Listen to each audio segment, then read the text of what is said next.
हिंदू मुसलमानांचा विश्वात्मक आणि भारतीय संदर्भ मला महत्वाचा वाटतो।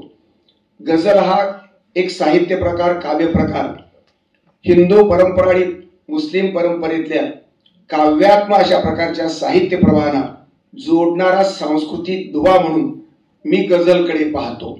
मी तुम्हाला एक सांगतो की आज एक योगायोग आहे की आज आळंदीची द्वादशी आहे। तुम्ही म्हणाला काय संबंध, परंतु संत वाङ्मयातला अभंग आणि भावगीतातलं भावगीत याचा जर तुम्ही एक संगम पाहिला ना, तर गझल ही फक्त इश्काची नाहीये, गझल ही ईश्वराच्या आणि मानवतेच्या दर्शनाची पण एक गझल आहे।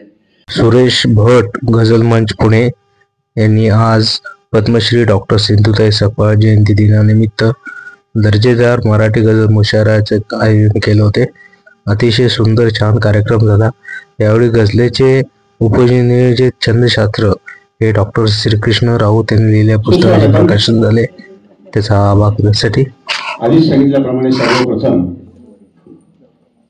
गझल मंचच्या आणि गझल रंगाच्या नेहमीच्या पायंड्याप्रमाणे आपण बरोबर 6 वाजता मी सुस्वागतम म्हणतो आणि आपण सुरू करत असतो।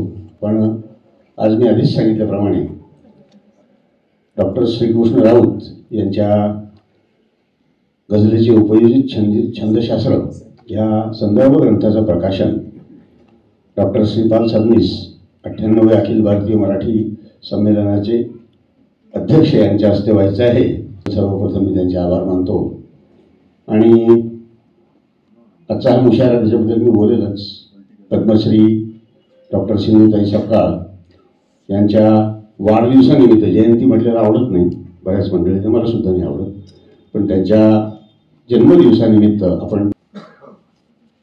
आपण हा मुशायरा आयोजित केलेला आहे आणि आपण प्रकाशन समारंभाला आधी आपण सुरुवात करूया।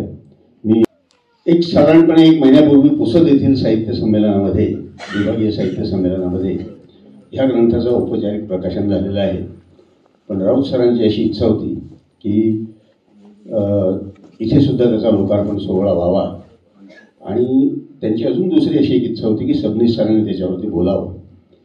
त्याच्यामुळे मी त्यांचे आधीच आभार मानतो आणि विनंती करतो त्यांना की त्यांनी डॉक्टर श्रीकृष्ण राऊत लिखित गझलेचे उपयोजित छंदशास्त्र स्वयंप्रकाशन ह्या समीक्षात्मक ग्रंथाचं, संशोधनात्मक ग्रंथाचं प्रकाशन करावं। डॉक्टर श्रीपाल सबनीस, गझल गंधर्व सुधाकरजी कदम, मोनिका सिंग,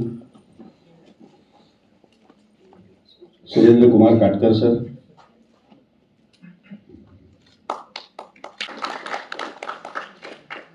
सुरेश भट गझल मंचचा हा जो गझल रंगाचा मुशायरा आहे, या मुशायऱ्याच्या मंचावर त्यांनी 4 शब्द याच्याविषयी सांगण्याचं मागणं केलं।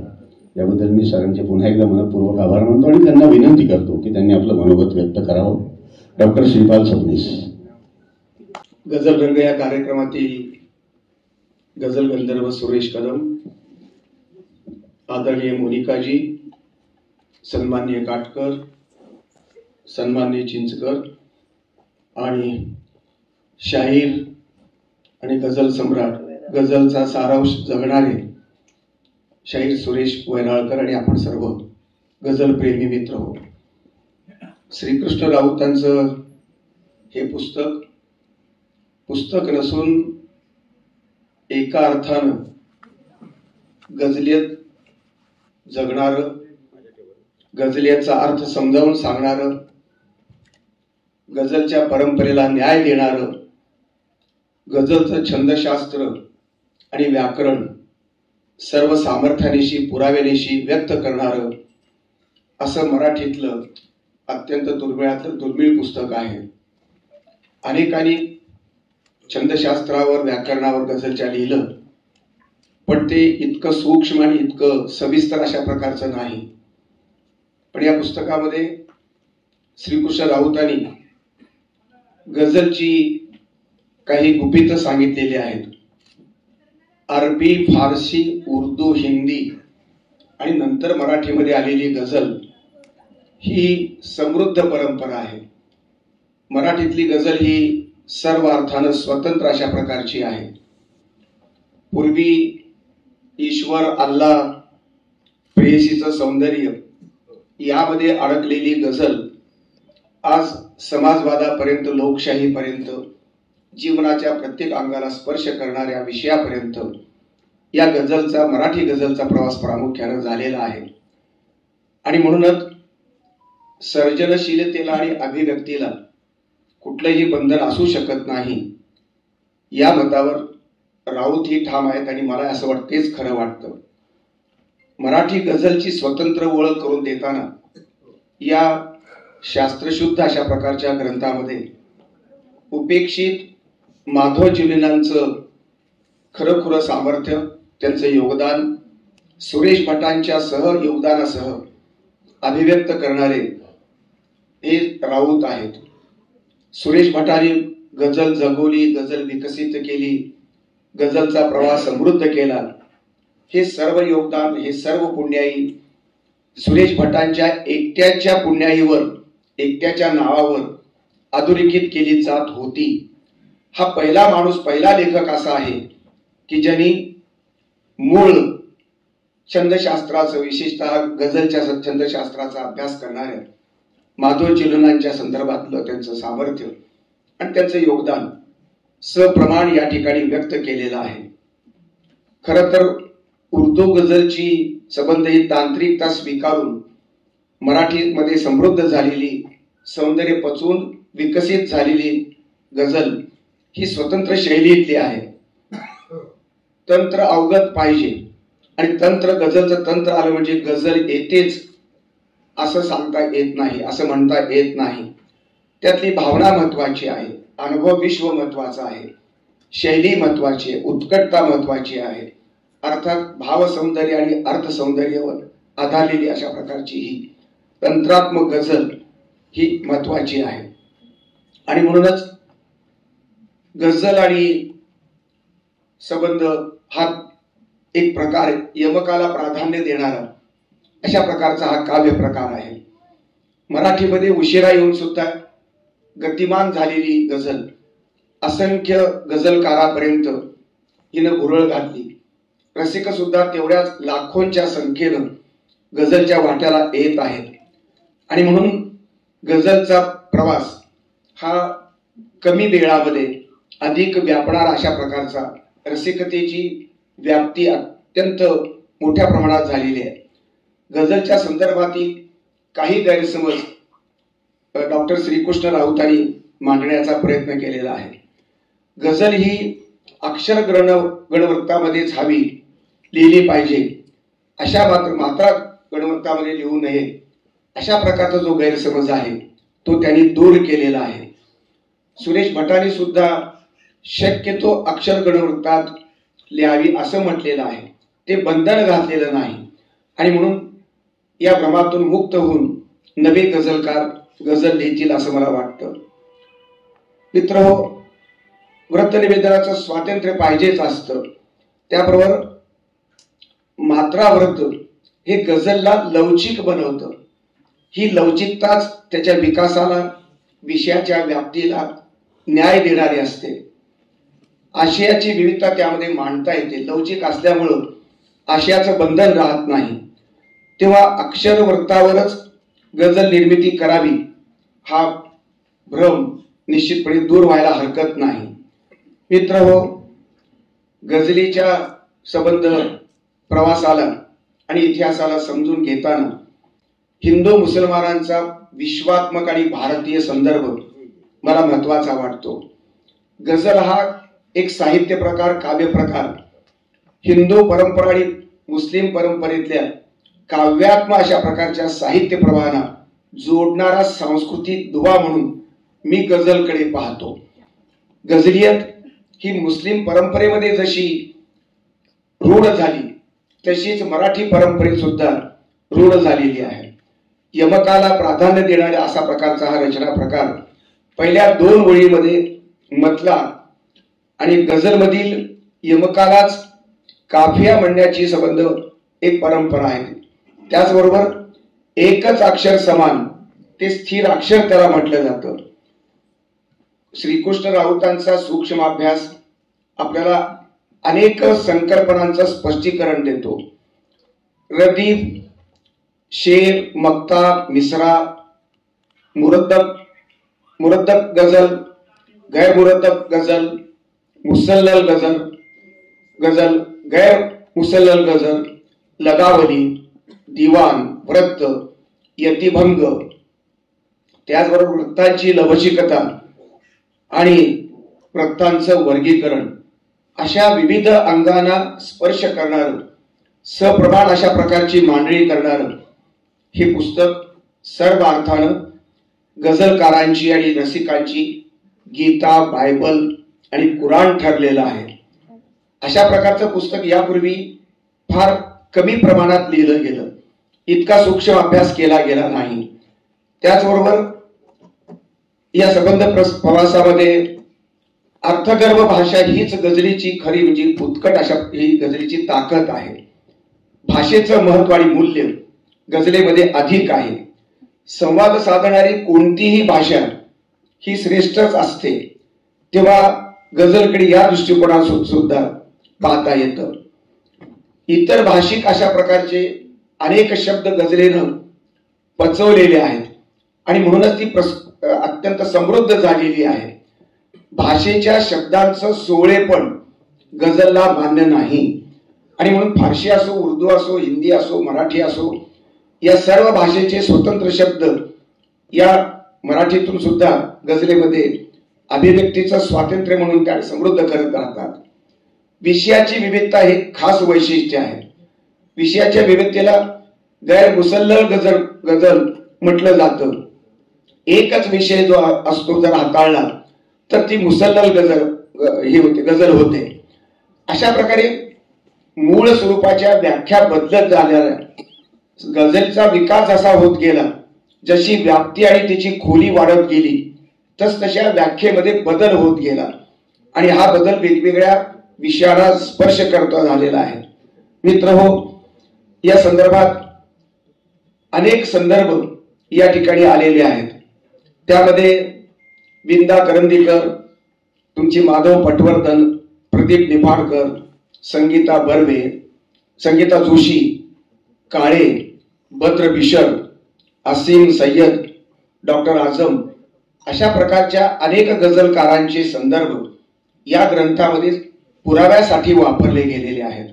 प्रामुख्याने मुख्य आधार डॉक्टर माधवराव पटवर्धन ज्यांना डिलीट मिळाली गझलच्या संदर्भात आणि सुरेश भट या दोन स्तंभावरती हे पुस्तक आधारलेलं आहे. मुख्य म्हणजे सुरेश भटांचा जय जयकार गझलकारांच्या गोटामध्ये होत असताना तो स्वाभाविकच असला तरी सुद्धा त्या जय जयकाराला एक दुसरं परिमाण, एक वेगळा अँगल माधव पटवर्धनांच्या योगदानाचा, त्यांच्या पायाभूत अशा प्रकारच्या गझलच्या निर्मिती प्रक्रियेतील कामाचा या श्रीकृष्ण राऊतांनी आधार घेतलेला आहे आणि हे पुस्तक डॉक्टर माधवराव पटवर्धन आणि सुरेश भट या दिग्गजांना अर्पण केलेलं आहे. मित्रहो, मर्डेकर, पूलम, मंगेशकर, आपले मंगेश पाडगावकर, सिद्धू माधवराव पगडी या विद्वानांसारख्या साक्षी काढलेल्या आणि त्यांच्या गझलेचा संदर्भ, विशेषतः सुरेश भटांच्या 34 गझलांचा संदर्भ, त्याचं संवित विश्लेषण अत्यंत शास्त्रीय पद्धतीनं त्यांनी केलेलं आहे आणि म्हणून भटाच्या गझलचं हे संख्याशास्त्रीय विश्लेषण मला अधिक महत्वाचं वाटतं. सुरेश भटाला याही ठिकाणी नकळत महत्व देण्यात आलेलं आहे, ते स्वाभाविक आहे. तरी पण इतर गझलकारांची उपेक्षा न करता श्रीकृष्ण राऊतांनी हा समतोल साधण्याचा प्रयत्न केलेला आहे आणि म्हणून या गझलकाराचं खरं म्हणजे आयुष्यामध्ये आलेलं सुरुवातीचं अंशतः अपंगत्व आणि आज अशी परिस्थिती मलाही कल्पना नव्हती की आज ते हजर असतील अशी माझी समजूत, पण बेडवरून त्यांना उठता येत नाही. अपघात असा झाला की दोन्ही पाय कायमचे संपले, तरी या माणसाचा मेंदू आणि हात गझलला समर्पित झाला. गझलियतला आणि गझल प्रकाराला इतका समर्पित होणारा गझलकार मी आयुष्यात दुसरा कोणताही पाहिलेला नाही. सर्व गझलकारांची योगदान, गझलकारांची संबंध निर्मिती ही मी निश्चित वंदनीयच मानतो, त्यांचा गौरव करतो. पण श्रीकृष्ण राऊतांनी जे संबंध गझलला आपला श्वास अर्पण केला, आपलं जीवन अर्पण केलं, जीवन समर्पित अशा प्रकारचं जीवन जगण्याचा प्रयत्न श्रीकृष्ण राऊत करतायत. अनेक चित्रपटाला गीत लेखन करणारे श्रीकृष्ण राऊत, अनेक कविता संग्रह प्रकाशित करणारे श्रीकृष्ण राऊत, अनेक कविता संग्रहाला पुरस्कार प्राप्त अशा प्रकारचा सन्मान मिळवणारे श्रीकृष्ण राऊत खऱ्या अर्थानं गझललाच ते समर्पित आहेत. एका काव्य प्रकाराला आपला जीवनही अर्पण करावं आणि आपला प्रत्येक श्वास त्यासाठी खर्च करावा. इतकी एकरूपता, इतकी एकनिष्ठता आणि एवढ्या तात्विक निष्ठा ही सबंध श्रीकृष्ण राऊतांच्या या जीवन प्रवासातून मला दिसते. आज मला वाटतं 60-62 वर्षाचे ते ग्रस्त असावेत, पण या माणसाचं हे मूल्य, गझलला त्यांनी मिळवून दिलेली प्रतिष्ठा, गझलचा बारीकीनं अभ्यास केलेला अभ्यास मला अत्यंत महत्वाचा वाटतो. श्रीकृष्ण राऊतांचं मी जाहीरपणानं सबंध पुणेकरांच्या मार्फत महाराष्ट्रातल्या तमाम गझलकारांच्या तर्फे मी अभिनंदन करतो. कारण हे पुस्तक गझलियतच्या संदर्भात गझल, नवे जुने गझलकार आणि नवे येणाऱ्या प्रत्येक पिढ्यांसाठी मी म्हटल्याप्रमाणे गीता, बायबल आणि कुराणचं महत्व या संबंध या पुस्तकात अधोरेखित झालेलं आहे आणि म्हणून या पुस्तकाचं मी जाहीर अशा प्रकारचं प्रकाशन झालं किंवा लोकार्पण झालं असं मी जाहीर करतो आणि आपली रजा घेतो. धन्यवाद. सर, उल्हासदादा पवार इथे आलेले आहेत. मी झालं उल्हासदादा पवार गेल्या 50 वर्षापेक्षा अधिक काळापासून महाराष्ट्राच्या राजकारणाचे, समाजकारणाचे एक दिग्गज व्यक्तिमत्व आणि सुरेश भटांचे निकटचे स्नेही श्रीकृष्ण राऊतांचा आणि त्यांचा पण स्नेह आहे. तर आज एक थोडंसं अत्यंत अडचणीचं होतं त्यांना येणं, तरी सुद्धा ते आलेच वेळात वेळ काढून इथे. मी त्यांना विनंती करतो की त्यांनी आपलं मनोगत व्यक्त करावं. गझल सम्राट सुरेश भट यांच्या स्मृतीला विनम्र अभिवादन करतो आणि माझे मित्र, त्यांचे सहकारी, म्हणजे ज्यांचं सावलीसारखं सुरेश भटांच्या बरोबर वावरणं अनेक दशकं होतं, ते शाहीर शिवराय वैराळकर हे गेली अनेक वर्ष प्रत्येक महिन्याच्या 15 तारखेला हा गझल कार्यक्रम आणि विशेषतः महाराष्ट्रातल्या कानाकोपऱ्यातल्या खेड्यापाड्यातल्या 90 जे गझलकार आहेत त्यांना एक उत्तम मंच उपस्थित करून देणं, व्यासपीठ उपस्थित करून देणं आणि त्यांची ओळख रसिकांना करून देणं हे गेले कित्येक वर्ष ते अत्यंत निष्ठेनं आणि जरा एकटा मार्ग म्हणता येईल, त्याला कोणाची सहकार्य असो नसो तो गेली अनेक वर्ष करतोय. त्याबद्दल त्याला मी धन्यवाद देतो की सुरेश भटांचं एक वेगळं स्मरण सातत्याने तुम्हाला मला करून देतो. अर्थात सुरेश भट हे एक अजरामर कवी आहेत. माधव जुलियनांच्या नंतर किंवा खऱ्या अर्थानं मराठी साहित्यामध्ये, मराठी वाङ्मयामध्ये हा उर्दूकडून आलेला किंवा उर्दूचा हा जो मुशायरा किंवा गझल हा प्रकार त्यांनी अत्यंत निष्ठेनं आणि इतक्या रसिकतेनं जोपासला आणि तो लोकांच्या मनामनापर्यंत आणि अतिशय रुंजी घालतोय आज असं सुरेश भट. आणि गझल, भावगीत, अभंग, भक्तिगीतं, छंदोबद्ध गीतं किंवा आता अलीकडचं गद्यकाव्य वगैरे वगैरे या सर्व प्रकारामध्ये गझल ही माणसाच्या मनाला एक गुंजी घालते, एक भावते आणि त्याचं एक शास्त्र आहे.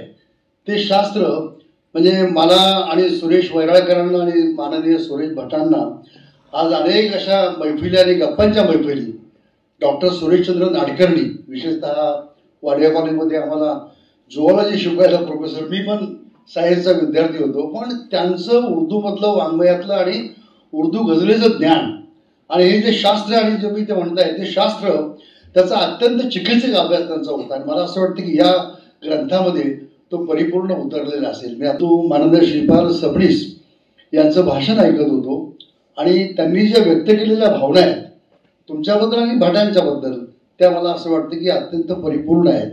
मी जास्त आपला वेळ घेत नाही, पण या निमित्ताने माननीय श्रीपाल सबनीसजी भेटले आणि विशेषतः मूळ यवतमाळचे आणि नंतर पुण्यामध्ये येऊन स्थायिक झालेले सुधाकर, म्हणजे आमच्या वर्षानुवर्ष त्यांच्याही अशा मैफिली आणि बैठकी खूप गाजल्या आणि त्यांनी संगीतबद्ध केलेले अतिशय उत्तम गझल सुद्धा आम्ही ऐकलेले आहेत. ते सगळे आलेत. आपल्या सर्वांची या निमित्ताने भेट झाली. मी तुम्हाला एक सांगतो की आज एक योगायोग आहे की आज आळंदीची द्वादशी आहे. तुम्ही म्हणाला काय संबंध, परंतु संत वाङ्मयातला अभंग आणि भावगीतातलं भावगीत याचा जर तुम्ही एक संगम पाहिला ना, तर गझल ही फक्त इश्काची नाही आहे. गझल ही ईश्वराच्या आणि मानवतेच्या दर्शनाची पण एक गझल आहे. आणि म्हणून जे वैश्विक मानवतेचं दर्शन ज्या संत शिरोमणी ज्ञानेश्वर महाराजांनी आपल्याला घडवलं, त्यांची 730वी किंवा आता काय 750वी त्यांची ही पुण्यतिथी जयंती, आज पुण्यतिथी आपण या ठिकाणी त्यांनी संजीवन समाधी घेतली ती उद्या आहे. पण त्याच्या पार्श्वभूमीवर हा एक उत्तम कार्यक्रम या ठिकाणी होतोय. कारण भाव हा शब्द याच्यामध्ये पण आहे आणि तो अभंगामध्ये पण आहे. आणि मला असं वाटतं की एक असा योगायोग आज जोडून आलेला आहे. मी आपल्या सर्वांना या ठिकाणी धन्यवाद देतो. पुन्हा एकदा सुरेश भटांच्या स्मृतीला मी अभिवादन करतो आणि थांबतो. स्वयंप्रकाशांचं वास्तविक हे 100वे पुस्तक आहे. मागच्या आमदारांनी मला शब्द दिलेला होता की 100व्या पुस्तकाचं प्रकाशन गझल रंगाच्या मंचावर होईल, पण काही अपरिहार्य कारणामुळे ऑगस्टमध्ये जो मुशायरा झाला तर त्याच्यामध्ये काही वैद्यकीय कारणामुळे ते प्रकाशन करता आलं नाही. पण तरी परत एकदा तो योग जुळवून आणला, त्याबद्दल अण्णांचे विशेषतः मी सर्वात प्रथम आभार मानतो. त्याचबरोबर ह्या गझलच्या उपयोजित छंदशास्त्र या ग्रंथाचं डॉक्टर श्रीपाल सबनीस यांनी आपल्या भाषणामध्ये अतिशय ओघवत्या शैलीमध्ये त्याचं महत्व विशद करून सांगितलं. त्यांचेही आभार. उल्हासदादा पवार त्यांनी थोडक्यात अतिशय छान शुभेच्छा दिल्या, त्यांचेही आभार. सुधाकर कदम यांचे आभार आणि अपर आयुक्त पिंपरी चिंचवडच्या मोनिका सिंग यांचेही आभार मानतो. सन्मान किंवा सर्वात पहिलं स्वागत ज्या रसिक श्रोत्याचं इथे व्हायचं नेहमी. समोर खुर्ची मोकळी आहे, त्याच्यावरती एक पुष्प आहे, त्याच्यामुळे ती आहे असं समजून पद्मश्री डॉक्टर सिंधुताई सपकाळ यांच्या स्मृतीला विनम्र अभिवादन करू. हा मुशायरा त्यांच्या जन्मदिवसानिमित्त परवा 14 नोव्हेंबरला त्यांचा वाढदिवस आम्ही साजरा केला सगळ्यांनी. आणि त्या प्रत्येक मुशायराला इथे हजर असायच्या. श्रीकृष्ण राऊताचा संदर्भ आला म्हणून सांगतो की 2014चा URL फाउंडेशनचा गझल गौरव पुरस्कार श्रीकृष्ण राऊतांना या मंचावर माईच्या हस्ते दिला गेला होता. माई आणि राजदत्त दिग्दर्शक उल्हासदादा सुद्धा त्यास याला उपस्थित होते इथे. त्यामुळे अतिशय जुने अतिशय जवळचे ऋणानुबंध ह्या मंचाशी असणाऱ्या हे दोन्ही व्यक्तिमत्वांचा संदर्भ हा आजच्या या मुशायराला आहे. आम्ही स्थापन केलेल्या त्या गझल सम्राट सुरेश भटांच्या काही ठराविक निवडक एक 4-5 शेर किंवा एखादी गझल असं करायचा आपला परिपाठ आहे. आज आपण बरेच परिपाठ थोडेसे बदललेले आहेत. श्रीकृष्ण राऊतांच्या गझलेवर माईचं प्रेम होतं फार. 1980 साली मी श्रीकृष्ण राऊतांची एक गझल माईला ऐकवली. तिने ती 3 वेळा माझ्याकडून ऐकून घेतली, पुन्हा पुन्हा पुन्हा पुन्हा. आणि लिहून वगैरे घ्यायची ती गझल, तिची ती मुखोद्गत झाली. आणि त्याच्यानंतर तिच्या प्रत्येक काही भाषणामध्ये ती नेहमी उल्लेख करायची त्या गझलेचा. मी आजच्या ह्या प्रसंगाचं औचित्य साधून सुरेश भटांच्या काही शेर उद्धृत न करता मी ती जी आवडलेली गझल होती श्रीकृष्ण राऊतांची माईना, तिचे 4-5 शेर मी प्रारंभाला तिथे सुरुवात करतो मी. आणि त्याच्यानंतर आप और ये लोग श्रीकृष्ण राऊतांची गझल आहे. गुलाल हे तिचं शीर्षक. गुलाल ह्या शीर्षकाचा त्यांचा संग्रह सुद्धा आलेला आहे 90 साली. पण ही गझल त्यांनी लिहिली होती 78-79 दरम्यान काहीतरी, आणि सुरुवातीच्याच काळात ती मला त्यांनी ऐकवली होती. माझी भकास शिल्पे शोधित काल होता, माझी भकास शिल्पे शोधित काल होता, तो देखण्या व्यथेचा ऐने महाल होता. स्वस्तात फार ज्याने विकले मला अवेळी, स्वस्तात फार ज्याने विकले मला अवेळी, तो गौर कातडीचा कोणी दलाल होता. आयुष्य आज माझे देते मला शिवीही. आयुष्य आज माझे देते मला शिवीही, श्रीमंत आसवांचा तूरे हमाल होता. आणि ठेवून काळ झाला शिंक्यावरी घरी अन. काटकर साहेब, ठेवून काळ झाला शिंक्यावरी घरी अन, मग सांत्वनास माझ्या आला रुमाल होता. आणि माझा अत्यंत आवडता शेर, या गझलेतला अंतिम शेर, की सौभाग्य रेखणारे कुंकूच भासले जे, सौभाग्य रेखणारे कुंकूच भासले जे, कोण्या तरी मढ्याचा तोही गुलाल होता, कोण्या तरी मढ्याचा तोही गुलाल होता. या टाळ्या मी श्रीकृष्णरावतांपर्यंत नक्कीच पोहोचवेल. आणि आजच्या ह्या मुशाऱ्याचा अधिकृतपणे शुभारंभ करण्यासाठी मी अश्विन मोरे ह्या माझ्या तरुण मित्राला इथे आमंत्रित करतोय. अश्विन हा मूळचा बुलढाणा जिल्ह्याच्या मेहकर तालुक्यातला आणि आता नोकरीच्या निमित्ताने सांगलीला असतो. आपल्या 2 रचना, आपल्या परिपाठाप्रमाणे आपण पहिल्या फेरीला 2 रचना घेत असतो. अश्विन राऊत आपल्या 2 रचना सादर करतील. म्हटला आणि शेर घेतो. सांगा कशा कशाचा काढू इथे विमा, सांगा कशा कशाचा काढू इथे विमा, आयुष्य जात आहे फासून काळीमा. सांगा कशा कशाचा काढू इथे विमा, आयुष्य जात आहे फासून काळीमा. जितके करावयाचे कर बेचिराख तू, जितके करावयाचे कर बेचिराख तू, मी काळजास माझ्या केले हिरोशिमा.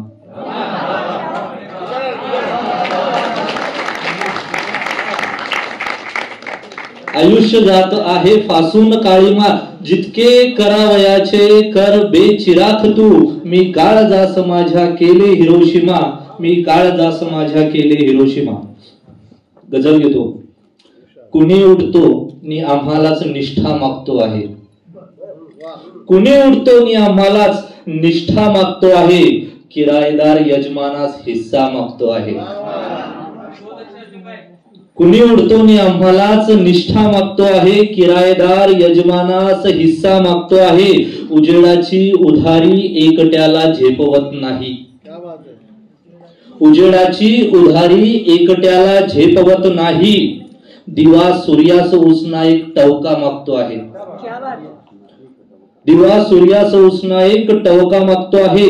प्रतिष्ठा अन गरज यातच विभागत चाललो आपण, प्रतिष्ठा अन गरज यातच विभागत चाललो आपण. सुईला कोण धोतर कोण पटका मागतो आहे. गुन्ह्याची काय शिक्षा भेटते सांगा कुणी त्याला, गुन्ह्याची काय शिक्षा भेटते सांगा कुणी त्याला. मवाली जन्म मृत्यूलाच हप्ता मागतो आहे, गुन्ह्याची काय शिक्षा भेटते सांगा कुणी त्याला. मवाली जन्म मृत्यूलाच हप्ता मागतो आहे. दिसेना वाट त्याला या नकाशावर विचारांच्या, दिसेना वाट त्याला या नकाशावर विचारांच्या. हरवल्या चळवळीचा बाप पत्ता मागतो आहे. गुन्हा इतकाच होता मी गुराखी वाटलो नाही, गुन्हा इतकाच होता मी गुराखी वाटलो नाही. कसाई चोर नसल्याचा पुरावा मागतो आहे, कसाई चोर नसल्याचा पुरावा मागतो आहे. आणि शेवटचा शेर. किती लाचार केला देखना इतिहास लोकांनो,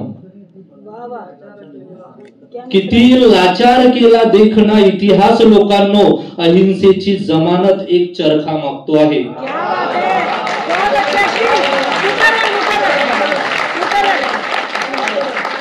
किती लाचार केला देखना इतिहास लोकांनो. अहिंसेची जमानत एक चरखा मागतो आहे, अहिंसेची जमानत एक चरखा मागतो आहे. धन्यवाद.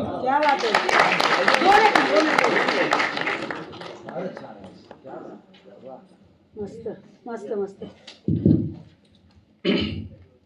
दुसरी गझल घेतो. दरी मिटवायला शहराकडे वस्त्या निघाल्या, दरी मिटवायला शहराकडे वस्त्या निघाल्या.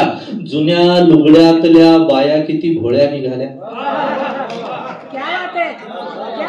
दरी मिटवायला शहराकडे वस्त्या निघाल्या. जुन्या लुगड्यातल्या बाया किती भोळ्या निघाल्या. आणि मुलाने ठेवला चाकू वडिलांच्या गळ्यावर, मुलाने ठेवला चाकू वडिलांच्या गळ्यावर, भीतीने शेवटी कुलपाकडे चाव्या निघाल्या. मुलाने ठेवला चाकू वडिलांच्या गळ्यावर, भीतीने शेवटी कुलपाकडे चाव्या निघाल्या. किती रेखीव वर्तुळ लागल्या काढू तव्यावर, किती रेखीव वर्तुळ लागल्या काढू तव्यावर, चुली पुढच्या मुली निष्णात म्हाताऱ्या निघाल्या.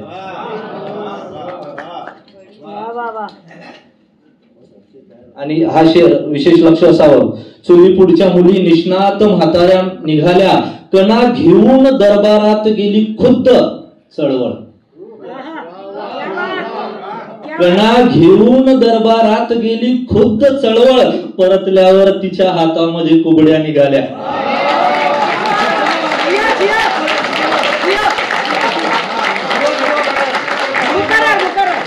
कणा घेऊन दरबारात गेली खुद्द चळवळ, परतल्यावर तिच्या हातामध्ये कुबड्या निघाल्या. दिली नाही कधी ओळख जुनी नवऱ्या पुढे तू, दिली नाही कधी ओळख जुनी नवऱ्या पुढे तू, मला तर जन्मभर झोपेतही उचक्या निघाल्या.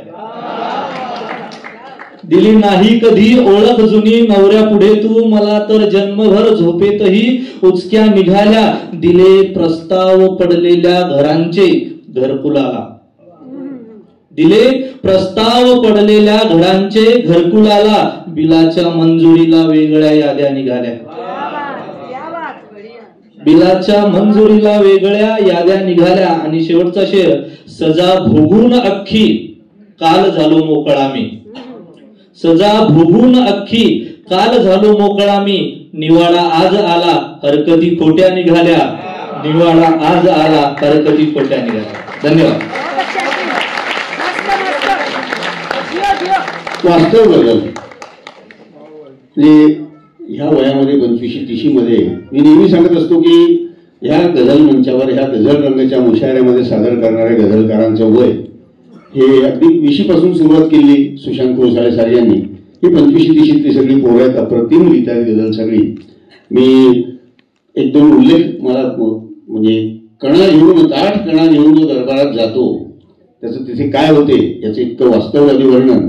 म्हणजे चित्तरंजन भटचा एक शेर आहे त्याच्यामध्ये की कणा वाकल्यावर तो शिकला अनायास ओलांट्या घेणे, आधी तो माणूसच होता त्याचे माकड नंतर झाले. चित्तरंजन सुरेश भट यांचा शेर होता. आणि धुमिल साहेबांचं एक 50 वर्षापूर्वीचे धुमिल साहेबांच्या एका कवितेच्या 2 वेळा अशा होता की वे जिसकी पीठ पे हाथ रखते हैं उसकी रीढ़ की हड्डी गायब हो जाती है. म्हणजे ह्या लोकांच्या नादाला कोणीही लागू नये. व्यवस्थेमध्ये जे सत्ताधीश असतात कुठल्याही पक्षाचे असो, काही अपवाद नाही. फार पहिल्या मागच्या काही वर्षांमध्ये आपण की कोणीही त्याला म्हणजे धुतल्या तांदळासारखं स्वच्छ नसते. अधिकाधिक भ्रष्ट ही व्यवस्था होत जाते सगळी. अर्थात ते तुमचं आमचं दुर्दैव आहे किंवा असं म्हणता येईल किंवा people gets the leadership they deserve. कदाचित आपलाच दोष असावा कुठेतरी. म्हणजे नेहमी आकाशातलं पाणी सडलं म्हणून इथल्या झाडांना महारोग झाला असं नसते. इथली झाडं नासके म्हणून आकाशातला बाप सुद्धा कधी कधी आपली आपली जागा सोडतो, आपलं म्हणजे त्याचं वर्तन सोडतो, जे मी त्याच्याकडून अपेक्षा असते तसं तो वागत नाही. पण यांनी एक असं त्याच्यात उल्लेख केला होता की मवाली जन्म मृत्यूलाच हप्ता मागतो आहे. अशा प्रकारचा जो विरोधाभास आहे तर हे संत काव्यामध्ये सुद्धा ज्याला कूट म्हणायचे पूर्वी मी नेहमी उल्लेख करत असतो. त्याचं अत्यंत आवडतं उदाहरण सुरेश भटांची कविता आहे त्याच्यामध्ये 5-6 कडव्यांची अतिशय चांगली. म्हणजे संत वाङ्मयामध्ये गावाबाहेर मुंगी उडाली आकाशी तिने गिळले सूर्याशी, किंवा आमच्या याच्यामध्ये तंत काव्यामध्ये शायरांच्या याच्यामध्ये होतं की गावाबाहेर एक बाहुळं खाली शेंडावरती मुळं, घोडा रोगून बांधिला खुंट नगाऱ्यावर चढविला उंट, ऐसे नवलवरतीले भारी तमाशा संता घरी तिमिर गुणपुरी. असा एक मराठवाड्यातल्याच शायराचं मला नाव नाही आठवत होता, पण त्याचं एक कूट होतं. तर हे कूट कधी कधी कवितेमध्ये सुद्धा चांगल्या प्रकारे वापरता येते. जसं यांनी आता सांगितलं की जन्म मृत्यूलाच हे मागतोय, तुमच्या हप्ता मागतोय. तसं सूरज भटांनी एक विषयांतर असं त्यांचं की झाले ते विषयांतर, कविता होती गझल नव्हती ती. झाले ते विषयांतर होई तो बकवा, गेला तो वाट विक्या, आला हा चकवा. सरले ते रामायण उरली ती लंका, सरले ते रामायण उरली ती लंका, फिटते ते अग्निदिव्य न फिटे ती शंका, न फिरे ती पत्रावळ फिरते ती झोळी, न फिरे ती पत्रावळ फिरते ती झोळी, न मिळे ती भाकरीच मिळते ती गोळी. रडलो ती लोकमार, रडलो ती लूटमार, कणतो तो गंगा, भुंद का हरामखोर, अश्रूही लफंगा. आणि पुढचा शेर बघा, श्रीपाद. जमला तो सुखसुकाट न जमे ती गर्दी, जमला तो सुखसुकाट न जमे ती गर्दी, निजला तो जाणकार पेंगतो तो दर्दी. आणि मेला तो मुर्दा पण जगतो तो मुर्दा, मेला तो मुर्दा पण जगतो तो मुर्दा, पडद्यांच्या नाटकात पडद्यावर पडदा. अशी सुरेश भटांची रचना संत वाङ्मयातलं जे कूट आहे त्याचा प्रत्यंतर आजचे संदर्भ वापरून देणार आहे. आणि याचा उल्लेख मी विशेष केला, श्रीपाल सबनीस समीक्षक म्हणून वगैरे लोकांना जरी माहिती असले तरी त्यांनी स्वतः मंचावर लोकनाट्यात काम केलेलं आहे. काही स्वतःची लिहिलेली लोकनाट्य सुद्धा लिहिलेली आहेत. तू शुक्राची चांदणी, मी एक 50 वर्षापूर्वीचं पुस्तक माझ्याकडे, आज मी आणायला पाहिजे होतं कारण मी ते लोकांना दाखवलं होतं मी, पण त्यांनी ते लिहिलं होतं. आणि शाहीर अमर कला पथकाचे शेख जैनू चांद यांनी त्यांची 2 वगनाट्य बसवली होती. त्याच्यामुळे तू शुक्राची चांदणी सुद्धा बसवलं होतं. त्या शुक्राच्या चांदणीमधल्या गणेशोत्सवात त्यांना सुपाऱ्यांचे कार्यक्रम मिळायचे, भरपूर पैसे मिळणारे, आणि त्या याच्यामध्ये माणसं पळून जायचे कलाकार, दुसरीकडे जास्त पैसे मिळत नाही. तर त्याच्या बजावणीमध्ये श्रीपाल मी पेंद्याचं काम केलं होतं एकदा, बदली कलाकार म्हणून 4 दिवस दौरा केला होता.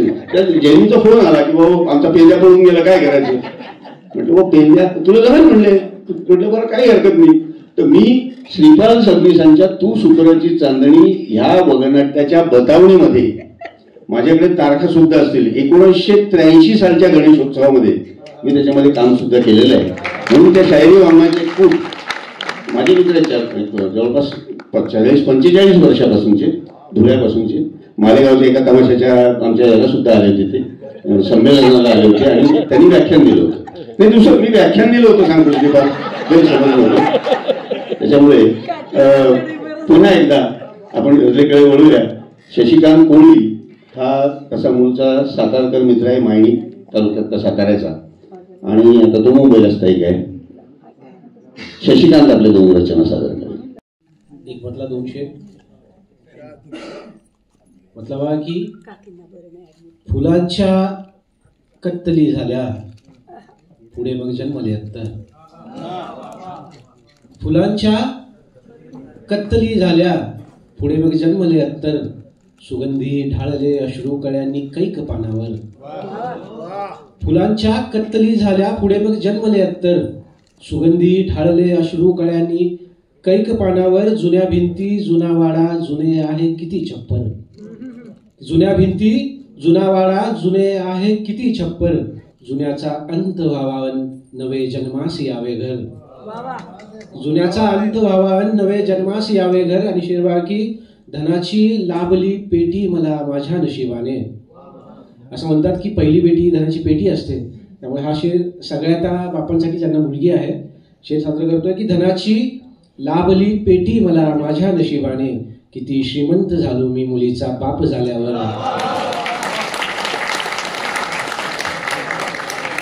धनाची लाभली पेटी मला माझ्या नशिबाने, किती श्रीमंत झालो मी मुलीचा बाप झाल्यावर.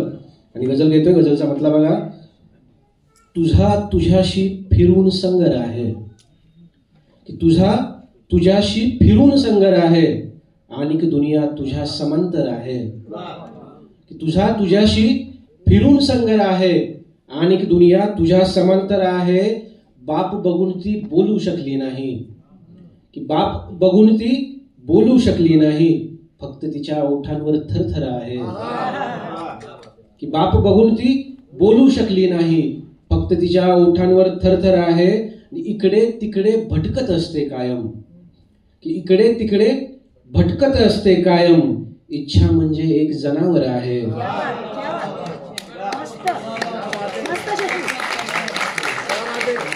इकडे तिकडे भटकत असते कायम, इच्छा म्हणजे एक जनावर आहे. आणि शेरवा की होय चूक माझीही झाली होती, की होय चूक माझीही झाली होती, माझा सुद्धा रोष स्वतःवर आहे. की होय चूक माझीही झाली होती, माझा सुद्धा रोष स्वतःवर आहे. ओढ तुला अन मला लागली आहे. ओढ तुला अन मला लागली आहे. मला कळे ना कोण अनावर आहे. ओढ मला अन तुला लागली आहे. मला कळे ना कोण अनावर आहे. आणि यातला शेवटचा शेर आहे की वापर वापर वापर वापर वापर की वापर वापर वापर वापर वापर माझा केवळ होतो वापर आहे. वापर वापर वापर वापर वापर माझा केवळ होतो वापर आहे. धन्यवाद. दुसऱ्या गजलादी एक शेर एक मधला शेरवा की जीव जाण्यासारखेही का उगा करतेस तू. जीव जाण्यासारखेही का उगा करतेस तू. थांबना सोडू नको हे बांधलेले केस तू. थंडीचे दिवस आहेत. जीव जाण्यासारखेही का उगा करतेस तू. थांबना सोडू नको हे बांधलेले केस तू. वाढली आहे अचानक केवढी थंडी इथे. की वाढली आहे अचानक केवढी थंडी इथे. या अशा थंडीतही सोबत हवी आहेस तू. वाढली आहे अचानक केवढी थंडी इथे. या अशा थंडीतही सोबत हवी आहेस तू. आणि गजल घेतोय. गजलचा मतलब बघा. तिचा बोला खरेच साधा विषय वगैरे नाही. तिचा बोला खरेच साधा विषय वगैरे नाही. ही धोक्याची सूचना आहे प्रलय वगैरे नाही. तिचा बोला खरेच साधा विषय वगैरे नाही. ही धोक्याची सूचना आहे प्रलय वगैरे नाही. अनेक वेळा विश्वासाने नकार आला होता. अनेक वेळा विश्वासाने नकार आला होता. तिच्या भोवती होकाराचे वलय वगैरे नाही. अनेक वेळा विश्वासाने नकार आला होता. तिच्या भोवती होकाराचे वलय वगैरे नाही. ती खोटे बोलत होती मी खरे मानले सारे. ती खोटे बोलत होती मी खरे मानले सारे. तिच्या सारखे खोटे माझे हृदय वगैरे नाही. ती खोटे बोलत होती मी खरे मानले सारे. तिच्या सारखे खोटे माझे हृदय वगैरे नाही. नको काळजी नको दिलगिरी नको वागू प्रेमळ. नको काळजी नको दिलगिरी नको वागू प्रेमळ. तुझ्या आशा होण्याची मजला सवय वगैरे नाही. आणि शिरवा की राग अनावर झाल्यावर मी बोलत नाही काही. राग अनावर झाल्यावर मी बोलत नाही काही.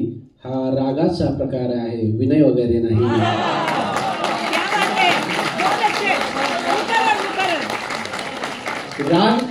राग अनावर झाल्यावर मी बोलत नाही काही.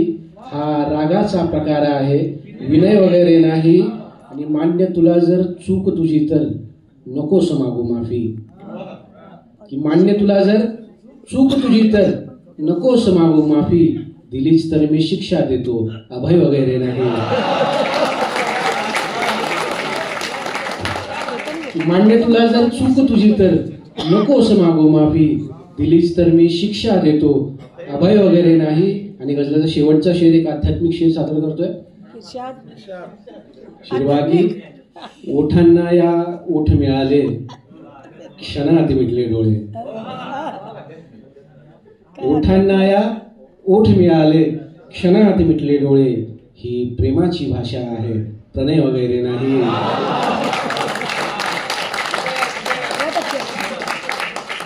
ओठांना या ओठ मिळाले क्षणात मिटले डोळे.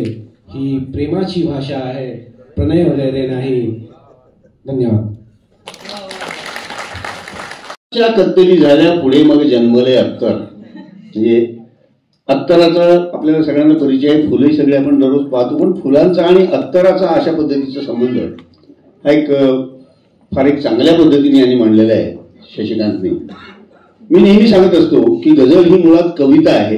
एक थोडंसं त्याचं यमनियम व्याकरण थोडंसं वेगळं आहे. बाकी कवितेचाच एक प्रकार आहे. जसं भावगीत आहे, गाणं आहे, अभंग आहे, ओवी आहे, असा गझल हा एक प्रकार आहे. मग फरक काय त्याच्यामध्ये. तर गझलेमध्ये 2 ओळींचा एक शेर असतो. 2 ओळींचा म्हणजे एक कडवं फक्त 2 ओळींचं त्याला आपण शेर म्हणतो. वगैरे वगैरे, प्रत्येक स्वतंत्र अभिव्यक्तीचा प्रत्येक शहराचा अर्थ वेगवेगळा असू शकतो, त्याचा भावार्थ वेगळा असू शकतो वगैरे, ह्या सगळ्या लक्षणं झाली. पण गझलियत नावाचा जो प्रकार आहे त्याच्यामधला, गझलियत म्हणजे काय तर आपल्याला अनपेक्षितरित्या दुसऱ्या ओळीमध्ये किंवा एखाद्या वेळेला पहिल्याही ओळीमध्ये एखादा असं एक अत्यंत अप्रतिम विरोधाभास किंवा एक अप्रतिम असं टोकाचं साम्य एखादं, त्याची काही काही उदाहरणं मला ह्या मी देईन. पण मी नेहमी असं म्हणत असतो की मुक्त छंदात सुद्धा अतिशय उत्तम गझलियत असू शकते. आणि याच्यासाठी मी काही 2-4 उदाहरणं नेहमी देत असतो मुक्त छंदाची. एक जसं अगदी मला म्हणजे 30 वर्षापूर्वी सदानंद मोरेंची 4 ओळींची अशी रचना होती. 4 ओळींचं त्यावेळेला पीक होतं, पण त्यांचं संदर्भाच्या शोधात नावाचं एक पॉकेटच्या स्वरूपाचं एक मी पाहिला होता संग्रह. त्याच्यामध्ये त्यांनी असं एक 4 ओळी असे लिहिले होते की चुकूनही टाकू नकोस पाऊल पापण्यांच्या प्रदेशात, चुकूनही टाकू नकोस पाऊल पापण्यांच्या प्रदेशात, बारमाही पाऊस तुला सोसायचा नाही. तुम्ही म्हटले गझलियत आहे, त्याच्यामध्ये म्हणले याला गझलियत वगैरे म्हणतात, मला माहिती नव्हतं.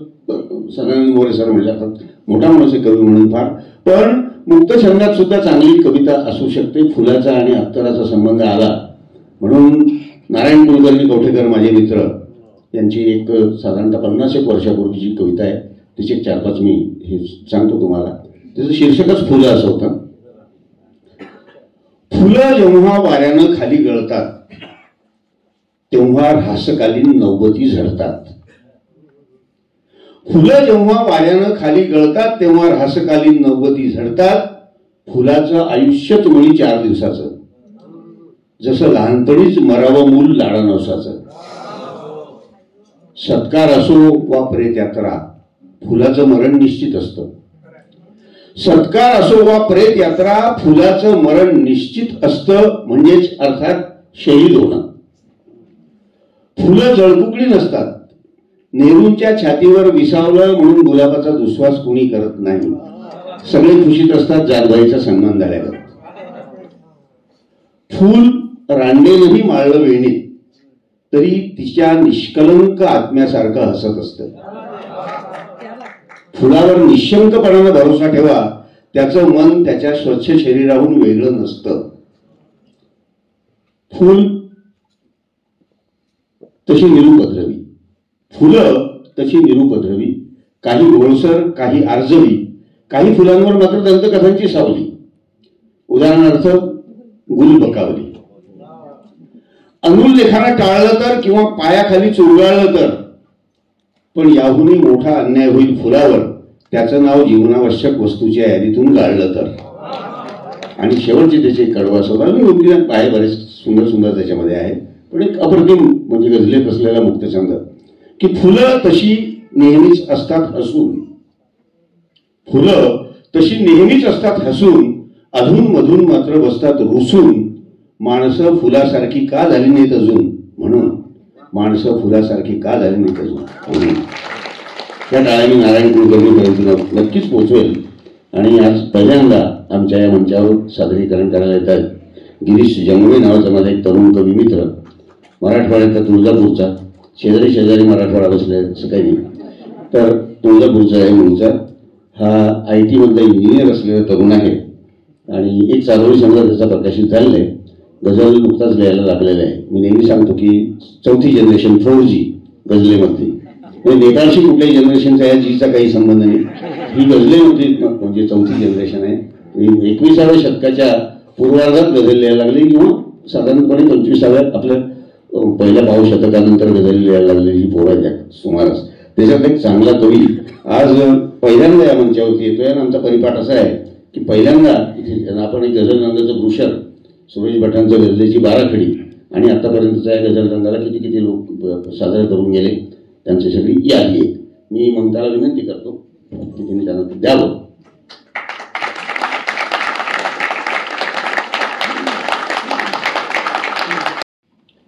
नमस्कार. गझलेआधी एक मधला एक शेर की माझी पुरती होते धांदल ती दिसल्यावर, माझी पुरती होते धांदल ती दिसल्यावर, काट्यांचीही होते मखमल ती दिसल्यावर, माझी पुरती होते धांदल ती दिसल्यावर, काट्यांचीही होते मखमल ती दिसल्यावर, आणि कर्ज केवढे झाले होते एकांताचे. कर्ज केवढे झाले होते एकांताचे, व्याजासोबत फिटली मुद्दल ती दिसल्यावर.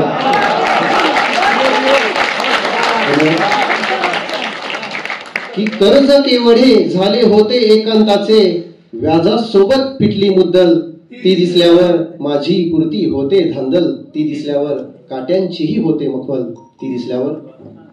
गझल ठेवतो की राहिलेल्या आठवणसोबत जगत, राहिलेल्या आठवणसोबत जगत, आरशामध्ये तिला होतो बघत. राहिलेल्या आठवणसोबत जगत, आरशामध्ये तिला होतो बघत. मी नदी काठी कितीदा पाहिली, मी नदी काठी कितीदा पाहिली, एक इच्छा थांबलेली तडफडत. मी नदी काठी कितीदा पाहिली, एक इच्छा थांबलेली तडफडत. फोन तर नव्हता तिचाही लागला, फोन तर नव्हता तिचाही लागला, मी तरीही राहिलेलो बडबडत. की फोन तर नव्हता तिचाही लागला, मी तरीही राहिलेलो बडबडत. सोबती आहोत दोघेही इथे, सोबती आहोत दोघेही इथे, फक्त माझे अन तिचे नाही पटत. सोबती आहोत दोघेही इथे, फक्त माझे अन तिचे नाही पटत. घ्या तुम्ही समजून लेकीला इथे, घ्या तुम्ही समजून लेकीला इथे, ही तिला दुनिया अजून नाही कळत. घ्या तुम्ही समजून लेकीला इथे, ही तिला दुनिया अजून नाही कळत. एक ठिणगीही जिथे ना पेटली, एक ठिणगीही जिथे ना पेटली, मी तिथेही राहिलो आहे जळत. एक ठिणगीही जिथे ना पेटली, मी तिथेही राहिलो आहे जळत. पाहिल्यानंतर उन्हामध्ये तुला, पाहिल्यानंतर उन्हामध्ये तुला, सावलीही राहिलेली घुटमळत. पाहिल्यानंतर उन्हामध्ये तुला, सावलीही राहिलेली घुटमळत. आणि फार कष्टानेच मिळते शेवटी, फार कष्टानेच मिळते शेवटी, पाहिजे असते इथे जे जे सहज. फार कष्टानेच मिळते शेवटी, पाहिजे असते इथे जे जे सहज. आणि लेक माझी तीच शेवट मागते, लेक माझी तीच शेवट मागते, गोष्ट जी नाही मलाही परवडत. लेक माझी तीच शेवट मागते, गोष्ट जी नाही मलाही परवडत. राहिलेल्या आठवणसोबत जगत, आरशामध्ये तिला होतो बघत, आरशामध्ये तिला होतो बघत. धन्यवाद. पुढच्या गजले आधी एक मतलाने 2 शेर की प्रश्न तुझाही इतका जब्बर आहे, प्रश्न तुझाही इतका जब्बर आहे, अजूनही मी शोधत उत्तर आहे. की प्रश्न तुझाही इतका जब्बर आहे, अजूनही मी शोधत उत्तर आहे. विसरून गेला आज नेमका तोही, विसरून गेला आज नेमका तोही, पाठ मलाही ज्याचा नंबर आहे. विसरून गेला आज नेमका तोही, पाठ मलाही ज्याचा नंबर आहे. आणि डाऊट आईलाही आला होता, डाऊट आईलाही आला होता, तिचेनी माझे सेमच अत्तर आहे.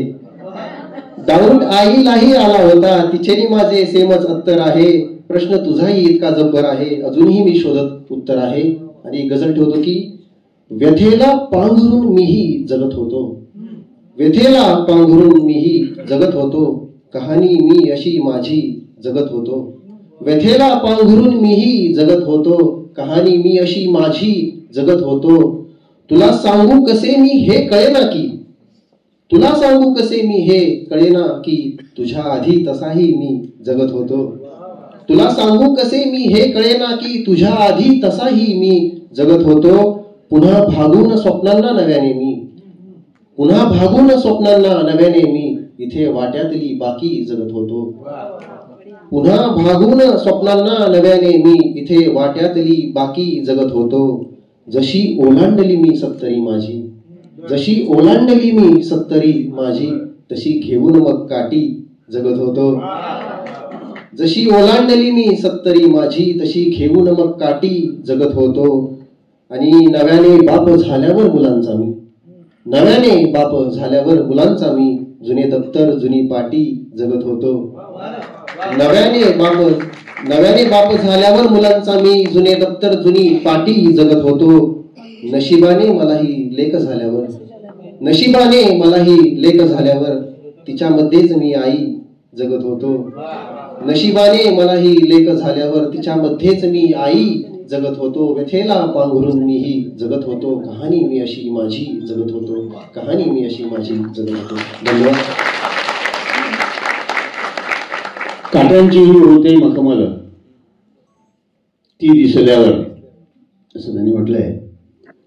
तर ही काट्यांची मखमल होण्याचा भास अगदी एकटाच माणूस नाही, असं सगळ्यांनाच होतो सर.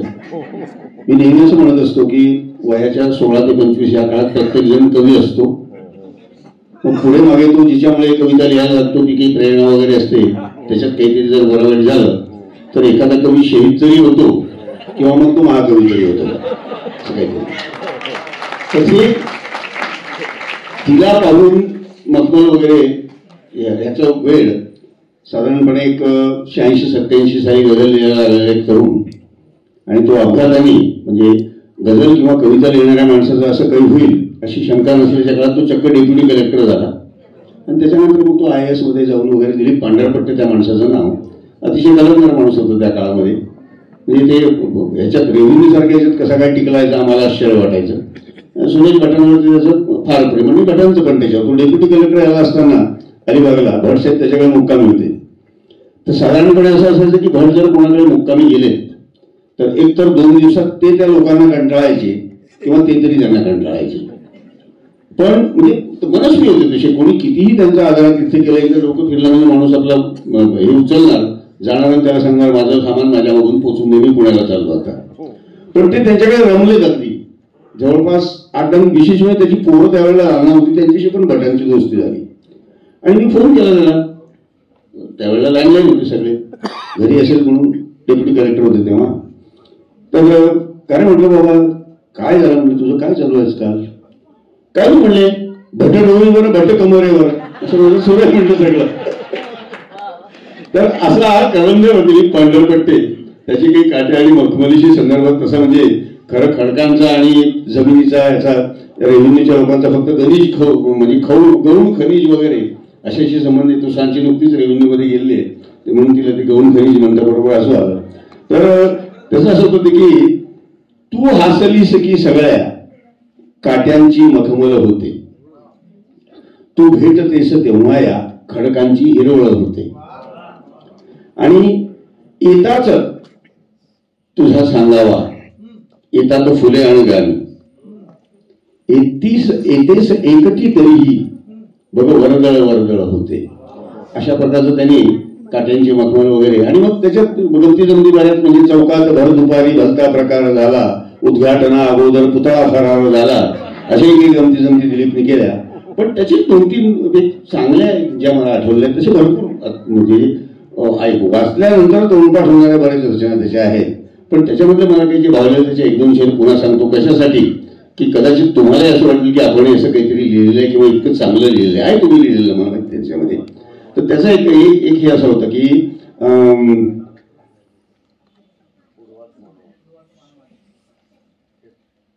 उडवाच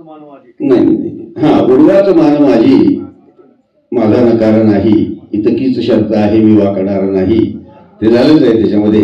पण ते म्हणजे उद्घाटना अगोदर पुतळा फरार झाला त्याच्यामधला एक शेर असा होता की ते राजमार्ग तुम्हा लखलाभ होत सारे, गेलो जिथे जिथे मी रस्ता तयार झाला. जिथे जाईल तिथे रस्ता तयार पाहिजे. हा माणूस ह्या हल्लीच्या काळामध्ये प्रशासनात कसं काय टिकला आश्चर्याची गोष्ट होती. पण त्यांच्या भटसाहेबांच्या प्रेमामुळे महसुलात घट झाली का वाढ झाली हा पण संशोधनाचा विषय आहे. पण जीवनाशी हे किती जमवून घ्यावे लागले, हुंदका दाटून येता मज हसावे लागले. आणि त्यातला एक अप्रतिम शेर हा म्हणजे जरा वैश्विक म्हणतो मी फॉर एव्हर की नाईलाजानेच तू म्हटलीस नाते संपवून, नाईलाजाने मलाही हो म्हणावे लागले. नाईलाजाने दिलीप पांढरपट्टे म्हणतात. मी रेव्हेन्यूच्याच माणसाचा विषय आलाय, ती परंपरा आपण पुढे चालूया. सांचीला मी आमंत्रित करतोय. मूळची कोकणातल्या रत्नागिरीची आहे, आता बारामतीला असते ती. रत्नागिरी ते बारामती असं काही नाही, म्हणजे कणकवलीची माणसं सुद्धा बारामतीला जाऊ शकत नाही असं नाही. राजकारणी कुठलाही कुठेही जातो, त्याच्यामुळे साची आपल्या 2 रचना सादर. येत असुनी उकल काय अडले तुझे, येत असुनी उकल काय अडले तुझे, की उखाण्यावरी चित्त जडले तुझे. येत असुनी उकल काय अडले तुझे, की उखाण्यावरी चित्त जडले तुझे. काय द्यावे पुढे सांग स्पष्टीकरण, उत्तरांनाच जर प्रश्न पडले तुझे. काय द्यावे पुढे सांग स्पष्टीकरण, उत्तरांनाच जर प्रश्न पडले तुझे. दाद देशील हिमतीस तूही अशा, दाद देशील हिमतीस तूही अशा. फूल सोडून काटे निवडले तुझे, फूल सोडून काटे निवडले तुझे. शेर बघा की, मांडले नाहीत ताऱ्यांचे पसारे, मांडले नाहीत ताऱ्यांचे पसारे. शेर माझे विस्तवामधले निखारे. जन्मभर जपली खलाशांची रिवायत, जन्मभर जपली खलाशांची रिवायत. भर तुफानी सोडून आले किनारे. आंधळे होतेच माझे प्रेम, आंधळे होतेच माझे प्रेम, आणि तू वरून केलेस केवळ हातवारे.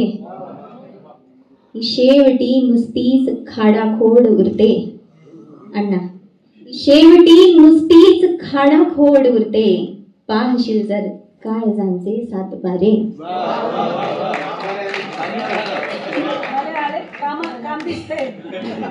शेवटी नुसतीच खाडाखोड उरते. पाहशील जर काळजांचे 7 पारे. म्हटला बघा की, निसटती राहिली नाती पुसटसा राहिला वावर. निसटती राहिली नाती पुसटसा राहिला वावर. धुक्याचे लोट ओघळले जन्माच्या बिलोरावर. न मागे पावले फिरली न पटले पूल सोयींचे. न मागे पावले फिरली न पटले पूल सोयींचे. अशी मी जन्मभर रेंगाळले या ऐल तीरावर. कुणाची हाय होती ही कधीचे भोग हे होते. कुणाची हाय होती ही कधीचे भोग हे होते. कशा या गुंतल्या रेषा अशा माझ्याच हातांवर. चुका नव्हत्याच केल्या ज्या. शेर बघा की, चुका नव्हत्याच केल्या ज्या मिळाले भोग त्यांचेही. चुका नव्हत्याच केल्या ज्या मिळाले भोग त्यांचेही. दिला उशाप का दैवा खरा अपराध घडल्यावर. कधी जर गायले गाणे उन्हाने या फुलाचे तर. कधी जर गायले गाणे उन्हाने या फुलाचे तर. झळा येतील शब्दांना की येईल झूल अर्थावर. झळा येतील शब्दांना की येईल झूल अर्थावर. आणि शेवटचा शेर की, नको मोजू आता जो सांडला तो चांदवा डोहा. नको मोजू आता जो सांडला तो चांदवा डोहा. तुझ्या पोटात घे तू चंद्र मावळती साल्यावर. तुझ्या पोटात घे तू चंद्र मावळती साल्यावर. एक मतला आणि शेर ठेवते. कुणाला माहिती आहे कुठे जातात या वाटा. कुणाला माहिती आहे कुठे जातात या वाटा. कधी नाजूक घसरण तर कधी नुसताच फोफाटा. कुणाला माहिती आहे कुठे जातात या वाटा. कधी नाजूक घसरण तर कधी नुसताच फोफाटा. आता एकत्र वाहत राहिलो तर प्रलय होईल हा. आता एकत्र वाहत राहिलो तर प्रलय होईल हा. बरे होईल हे इचल करूया वेगळ्या वाटा. कधीचे मृगजळा मागे पळत होतो जरी आपण. कधीचे मृगजळा मागे पळत होतो जरी आपण. खरा तितकाच होताना तरी पायातला काटा. खरा तितकाच होताना तरी पायातला काटा. म्हटला बघा की, नको कोणताही उतारा नको. नको कोणताही उतारा नको. भ्रमातच बरी मी पुरावा नको.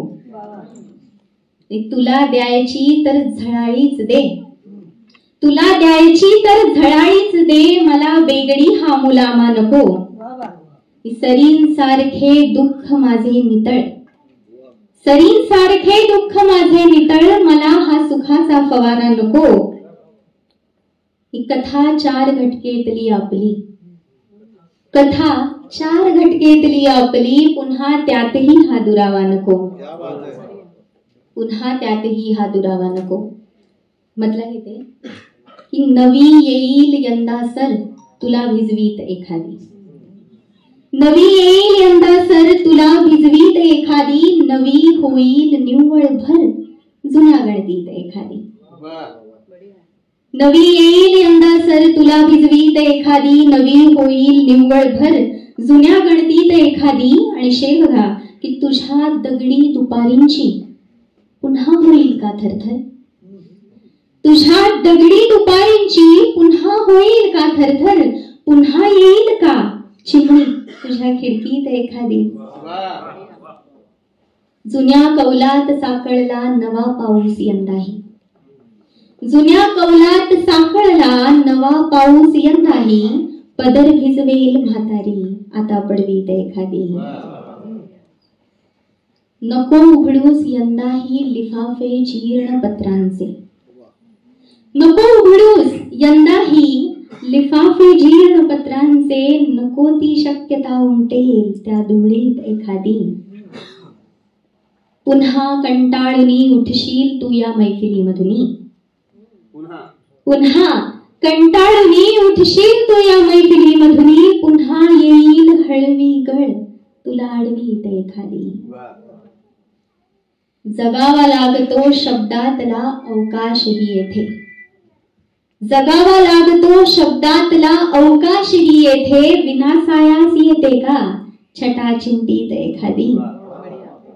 विरागी जन्म हा अवघा जणू की शुभ्रसे पातळ, विरागी जन्म हा अवघा जणू की शुभ्रसे पातळ, तुझी काठावरी नक्षी जणू रंगीत एखादी, तुझी काठावरी नक्षी जणू रंगीत एखादी. कवी किंवा गझलकार एखादा शेर, एखादी कविता काहीतरी लिहून जातो आणि आपल्या आपल्या परीने सगळे त्याचे वेगळे वेगळे वेगळे वेगळे अर्थ काढतात. मूळ आपल्याला जो अभिप्रेत आहे अर्थ तो कवीला अभिप्रेत असतोच असं नाही, पण कवितेचं खरं सामर्थ्य किंवा गझलेचं खरं सामर्थ्य यातच आहे की ती जितकी मल्टी डायमेन्शन, त्याला जितके वेगळे वेगळे वेगळे कंगोरे असतील तेवढं चांगलं. आता एकत्र राहील तर प्रलय होईल असा एक विषय याच्यामध्ये आला आहे. आता निवडणुकांचे फॉर्म भरायची धामधूम सुरू आहे, तर कोणी संदर्भ जोडू शकते किंवा एकत्र राहिलं तर प्रलय होईल असे युतीतले पक्ष एकमेकांना म्हणतात. सध्या चर्चा तीच चालू आहे. तर अशाच म्हणजे कुठल्याही राजकारणाशी काहीही संबंध नसलेले 3-4 शेर वैभव जोशींनी लिहिले. कुठल्या निवडणुकीचा संदर्भ नव्हता त्यांनी लिहिले, ते 10-1 वर्षापूर्वी लिहिले असतील साधारण. पण प्रत्येक निवडणूक जवळ असताना मी जेव्हा ते शेर कुठेतरी सांगायचो तेव्हा लोक म्हणायचे काय राहू, कशाला म्हणले तुम्ही आमच्या लोकांचे टोक उडवता म्हणले. ते 3 शेर मला त्यातले आठवत आहेत, मुद्दाम सांगतो बघा तुम्हाला. म्हणजे वैभव जोशींचे 3 शेर आहेत ते की भेटणे माझे तुझे आता कमी होणार आहे. जेव्हा कोणी ते रात्री वेषांतर करून भेटलं, कोणी हुडी घालून भेटलं वगैरे वगैरे, की भेटणे माझे तुझे आता कमी होणार आहे, भेटलो की बिलगल्याची बातमी होणार आहे.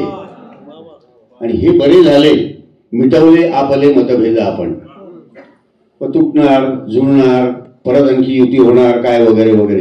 हे बरे झाले मिटवले आपले मतभेद आपण, हे तुझ्या माझ्यात आता नेहमी होणार आहे. आणि ऐक तू चाहूल येऊ घातलेल्या वादळाची. परवा एक वादळ येऊन गेलं म्हणतात बिहारमध्ये. ऐक तू चाहूल येऊ घातलेल्या वादळाची, एथले वारे अचानक मोसमी होणार आहे, एथले वारे अचानक मोसमी होणार आहे. कविताला लिहायचं तसं लिहून जातो. तुम्ही आपल्या आपल्या परीने अर्थ काढत राहा.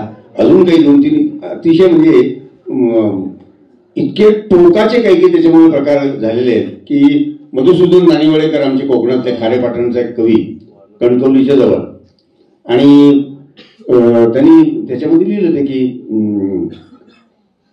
हरकत नाही याच्या अशा अर्थाचे त्याची ही होती किंवा चांदण्यातही आलीसई थोडा हरकत नाही, चंद्र गवसला पुनवे नंतर हरकत नाही. तर त्याच्यामधला एक शेर त्याने असं लिहिलं होता की तुझ्या घराच्या कोपऱ्यास मी अडगळ झालो, तुझ्या घराच्या कोपऱ्यास मी अडगळ झालो, शोधायला पुन्हा नवे घर हरकत नाही. माणूस कणकवलीच्या शेजारचा, आणि राणे साहेबांनी त्याच काळात बंडू पुकारलं होतं की आता असं जर केलं नाही तर मी असं करणार आहे. आणि हा माणूस म्हणतोय की शोधायला पुन्हा नवे घर हरकत नाही.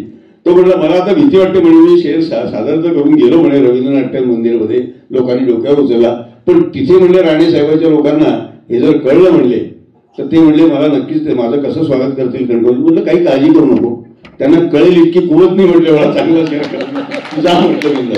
पण एक साधी गोष्ट की असे वेगळे वेगळे संदर्भ तुम्ही बदलायला घेऊ शकता की ती वैभव जोशीच्या शहरामध्ये एक वाक्य परत ऍड होईल बारामतीला आता मॅडम आहेत म्हणून की मिटूया दोघातले अंतर आपण आता झालं गेलं सगळं गंगेला मिळणार आहे. बरं बरं बरं चांगलं त्यांच्यापर्यंत पोहोचू दे. पण सांची ज्या म्हटल्या की का देतो उशाप का मागवतो उशाप आपण खरा अपराध घडल्यावर, तर 1800 कोटीला 42 कोटीचा उशाप आहे महसूल खात्यामध्ये. कसं आहे बरं का, ती मी नेहमी चर्चा आपण करणं चूक आहे. याचं कारण असं आहे की आपण फक्त अन्न खाऊन जगणारी माणसं आहोत, दुसरं काही खात.